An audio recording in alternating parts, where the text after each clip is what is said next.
Now, someone who has seen the cruelty of this war firsthand is our next guest. Dr. Victoria Rose is a plastic surgeon based in the United Kingdom, and she has recently been offering her services in Gaza, working at Nasser Hospital. Dr. Rose, I'm so pleased you were able to make some time for us today. Thank you. Thank you.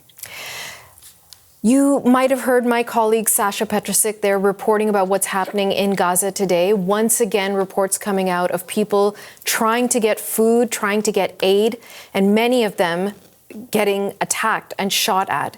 You were actually in Gaza very recently when there was another incident at a food distribution site where people were being shot at.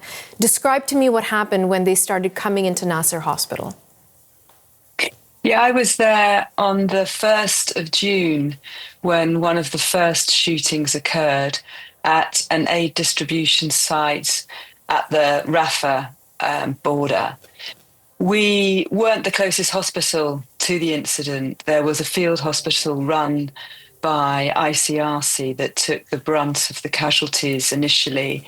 But by 10 o'clock in the morning, we had declared 28 people dead, and we had 200 people with gunshot wounds.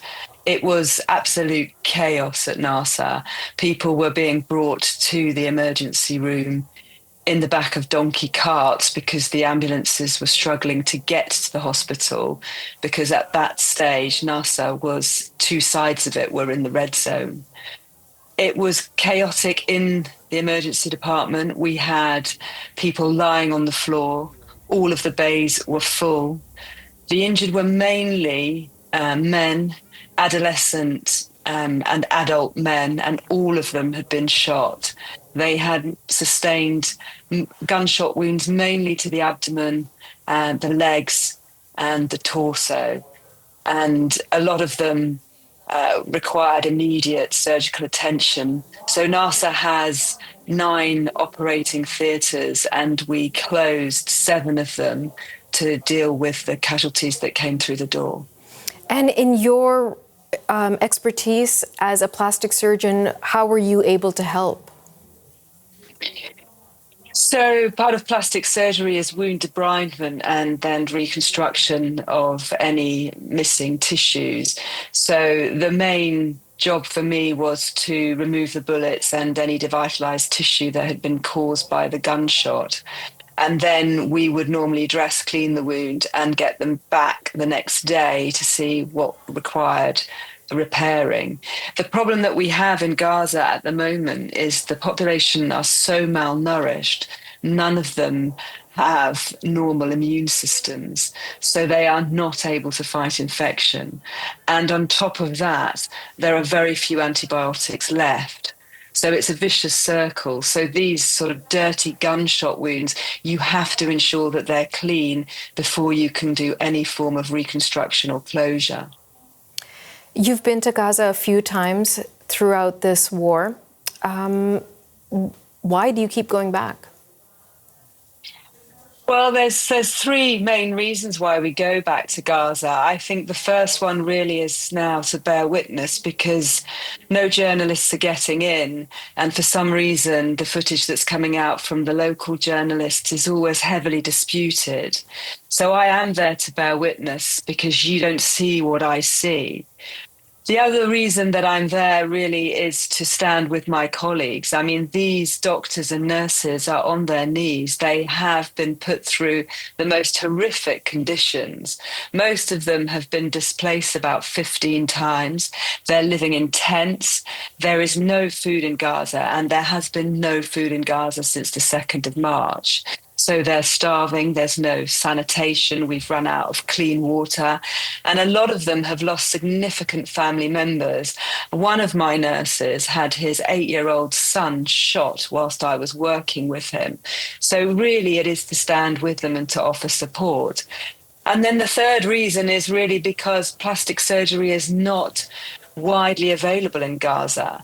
It's not a training program that Gaza was able to offer. A lot of the doctors have been driven out. So I am there to get through the cases, and we are making a difference. One by one, we are definitely preventing loss of limb and saving lives. I'm struck by the fact that you say you're there to bear witness because, of course, We as journalists cannot go there, at least not from the outside, go in. So what is it that we're missing, Dr. Rose? What are you seeing that we're not? I think at the moment, what you're missing is the horrific situation that we're in because of the Gaza Humanitarian Foundation. Now, this organization has been operating since the 27th of May, and there has been a shooting almost every day since then. And your figures are actually wrong. There's been 851 fatalities from these distribution sites, with 5,634 people injured. The Gazans are still going to these 4 distribution sites because there is no food. There is no food left in Gaza. These people are starving. Pictures are coming out that equate to the same sort of pictures that we saw in the 80s from Ethiopia. It is a dire situation, and yet still the world is doing nothing. And Dr. Rose, I just want to let you know, as well as the audience watching, that we at CBC News Weekend have reached out to GHF, the Gaza Humanitarian Foundation, asked them for an interview, asked them to find out from their perspective what is going on at these aid distribution sites. They have not responded to our request. I'm putting it out there again. We would welcome a conversation with them to try and understand why this keeps happening again and again. Will you go back to Gaza? Go ahead. This is a man-made famine that is a direct consequence of that foundation, and it's absolutely unconscionable. There has to be an immediate investigation into what they are doing. They need to be suspended, and the United Nations need to be given control of aid in Gaza. It's absolutely ridiculous that we are allowing this company to continue. It's an American-Israeli company. It is partisan. It is not delivering aid to Gaza. When we discuss with the local Palestinians what they're receiving in these packages, it's ridiculous. It's a small amount of pasta and rice.